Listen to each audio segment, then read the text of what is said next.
In this episode, I'm going to talk about the only way I would buy property in my own name. My name's Adam Pennisi. I've got a couple $100 million of my own property deals that I'm currently working on. I've been in property investment for over 13 years, and I've learned a lot of things along the way. And some of those I'm going to share with you today in this episode. And that is, first and foremost, why you don't buy a property in your own name. Now, I know this goes against everything that you've heard, especially if you've never bought a property or if you've only bought one property to live in. But I'm going to tell you the reasons why I would not buy property in my own name, or the one and only reason where I would buy property in my own name. Now, I've personally never bought a property that's been in my own name. I've always put them up into structures, whether that be company and or trust structures. So that's how I've purchased, even from my very first property I did, which was 13 years ago. I bought that in a company structure. So I never, ever bought anything in my personal name. And up until recently, I've never actually lived in a property that one of my companies has owned. So I've never actually lived in a property that's been my own as such. I've either rent vested or I've lived in a project where I've been able to leverage from the project. The properties there are available, and I've lived in some really substantial homes on big blocks of land because that property is to be developed over the next couple of years. So I have moved around a little bit in that regard because I've put all of my money back into investing in property and not purchased my own home. So you can either do the same. You can do rent vesting, rent in a property or in an area where you otherwise wouldn't buy, and then use that otherwise buying money to go out and do investment properties and do property developments. Or you can live in your own property development projects instead of leasing them out to other people. So I've literally done both over the course of the last 13 years. And it hasn't been until recently that I've actually purchased a property solely to live in and not necessarily as a project to do. So that's been my journey along the way. And I'm going to tell you about the only way I would buy property in my own name. And if you are just starting out, have a listen to this, and this can, accelerate your growth, but it can also stunt it. So you've got to weigh up the pros and cons of doing it. So the only reason, or the only way I'd actually buy property in my own name would actually be if I was a first home buyer and I got concession from the government around stamp duty, and then I got, say, a builder's grant or some other grant from the government. So that could be $15,000 home builder grant, or it could be, a stamp duty saving of another $15,000. So if you're just starting out, that $30,000 may go a long way towards adding to your already deposit.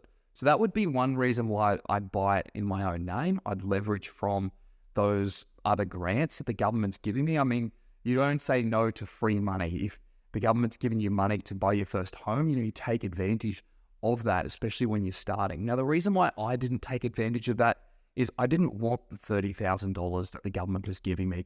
I was happy to forego that because I was looking at projects where I was going to make hundreds of thousands of dollars at the time. And that's what I decided to do. I went on the project route where I would make hundreds of thousands of dollars instead of utilizing the $30,000 as the government grant. Then you can go either of two ways. But look, if you're more conservative and you just want to start off steady and you want to just buy one house and then build up, that's the way to do it. Go and get the $20,000, $30,000 from the government, buy a house, put it in your own name, live in there, but then realize that cash, that gain, and realize it tax-free. So that means you need to sell the property. Now, you do have buying and selling costs, so keep that in mind as well.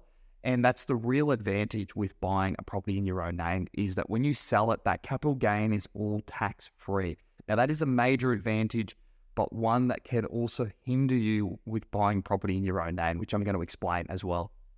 So that's the only way I buy property in my own name, is if you're going to get some grants from the government, you're going to live there, and then you're going to make a capital gain on it, and then you realize that capital gain tax-free when you sell it. Then after that, you might be thinking, well, what do I do after that? Do I just buy another property in my own name? No, I would definitely not do that unless you've got a heap of serviceability. But even then, there's really no point in buying a property in your own name. Again, unless you're planning to live there and then, on-sell it tax-free. That strategy I've seen people use, and they move around every 12 months because that's the strategy they're doing. Now, if you're happy to do that and you're making this cash tax-free, then, go for it and keep doing that. But if it's going to limit what other properties you can buy, then I would not do it personally. So in other words, what I mean by that is if you buy a property in your own name and you max your serviceability, so max your borrowing capacity by doing so, then you're stuck and you can't buy additional investment properties. And you can only sell that property, or the only way you're going to free up serviceability and borrowing power is to actually sell that property. Now, you can do that the first time round, but if you want to build up and accumulate multiple properties, you're going to have to be a bit smarter than that. In other words, you're going to have to not put that property in your own name. So alternatively to that, you can buy a property, whether you live there or not, you can buy a property in an entity structure. That can be either a trust or a company. You need to get advice about this from your accountant, which is the best way to go, but you also need to bounce this off your finance broker as well. Don't just go to the accountant and say, what's the best tax structure? I need to put this in. He'll probably tell you your personal name. Don't necessarily listen to, the accountant or the finance broker. You've got to be the one to make the final decision. Take into account what they're saying, but you need to be the one to direct your consultants. So take on board that advice and then make the final decision. And that final decision can only be actually made properly by considering all aspects and all professionals. And if you're new to this game and you've never done it before, you're probably going to disagree with me. And I've had plenty of comments on different videos saying don't buy a property in your personal name. And lots of people disagree. People are happy to comment and say they disagree. So let me know in the comments if you do disagree with this, because chances are you are in the 99.92% of people that don't own 4 or more investment properties, because that is the stat. So, if you are in that statistic, if you own less than 4 investment properties, you're in the 99.92%. So if you're reading other people's comments saying this isn't true, this doesn't work, most people don't get above 4 investment properties. That's the reality. I was reading the stat the other day. I was actually quite shocked. I thought more people actually own more than 4 investment properties. The circles I hang around, 99.98% of those people own 4 or more investment properties. So I just think it's normal for people to accumulate multiple properties, but it's actually not. So don't listen to the naysayers that say this isn't true, this isn't possible, because I'm sitting here telling you that I'm a testament to that, and that's been the way that I've been able to accumulate more than 4 properties. And apparently I'm in the top 0.08% of people. And when you boil it down, I'm probably in a much smaller demographic than that. So what I'm teaching you, if you're still listening, what you're listening to, only a very few amount of people know. So when you actually boil it down to the numbers, that 0.08% of people that own 4 investment properties or more is actually less than 100,000 people in Australia. And so if you boil it down to maybe you own 10 or more investment properties. So look, I'm in the category of owning well and truly more than 10 investment properties. So as a percentage, I may only be part of a group of, say, 10,000 people, for example, that own that many properties. So there's not many people that are actually doing this strategy and doing it well. So that's why this goes against the grain. This is different to what most people think, because most people don't get to own that many investment properties.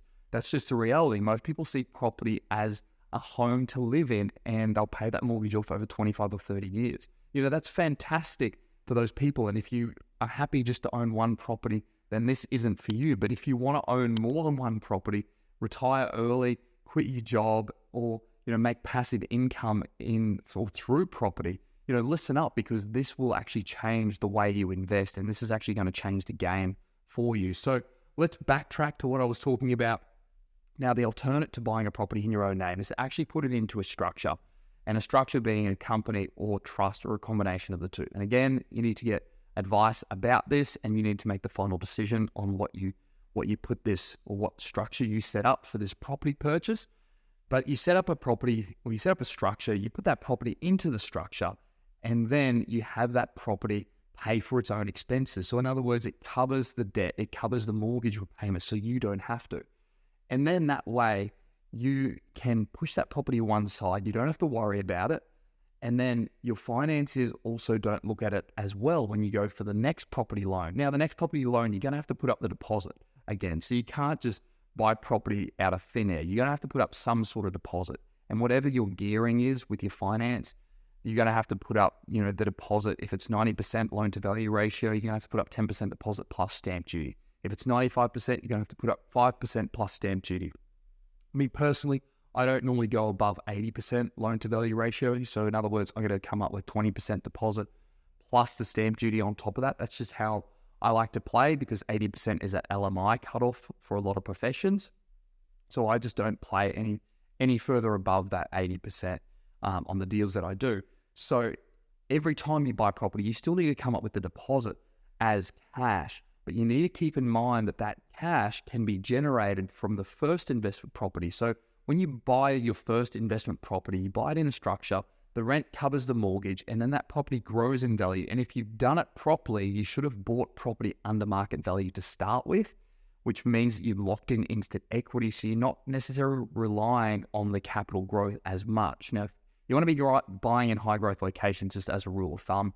And in my programs, I teach how to look for those high growth locations, not just through the data, but also from what's happening on the ground, through how developers change the values of properties. And for a lot of areas that are undergoing development, it actually increases the value of property. Now, it can do the opposite as well, but I'm not going to go into that in this session. But developers do increase the value of properties, or can increase them in certain areas that are in transition. So, buy a property under market value, buy it in a suburb that's growing in value, and then you've got that equity that you can then go and recycle and use it as the next deposit. And then you use that deposit, buy the next property, you do exactly the same thing. You buy it under market value, you might add value through renovation or development, and then you refinance that equity out, and then you go again and you buy the third property, and you just rinse and repeat that same cycle over and over. And after you build up a number of properties, it's normally 3 or 4. Once you get to that level, then you start to experience exponential growth, because each property is now growing, providing, again, they're in high growth locations. Each property is growing independent of one another, and that equity gain is happening year on year. And if you've bought in good locations with restricted supply, you bought unique properties, and they're in high growth locations, you bought them well, those properties are going to continue to increase in value year on year. You're going to go through cycles where some years it's going to be flat, other years it's going to have double-digit growth. That is part of the property cycle. The property cycle doesn't grow, every year at the same pace. It goes, some years are going to go really fast, other years are going to go slow. So, in the fast years, you're going to realize all of this equity gain. You can redraw that equity or have it sitting there for when the market sort of flatlines a little bit, and then you jump back in and you might buy another 2 or 3 investment properties. That's normally how it works. You normally don't go one this year, one next year, one the year after. It's never the same. You normally go one this year, 1 or 2 next year, and then 5 the year after, because you've had this big equity gain, and then you've seen opportunities come about. So that's actually how I do it, how I've been able to build up a big portfolio, among other things as well. But I have generated 99.9% of my income and wealth through property, and that has been through buying extremely well, adding value through developments in my case, for a lot of cases, but also through renovation, and then either on selling those properties, realizing the cash, or keeping them long term, and then being able to obviously accumulate a number of different properties that way. If you got any comments or want to know anything further, please let me know in the comments below.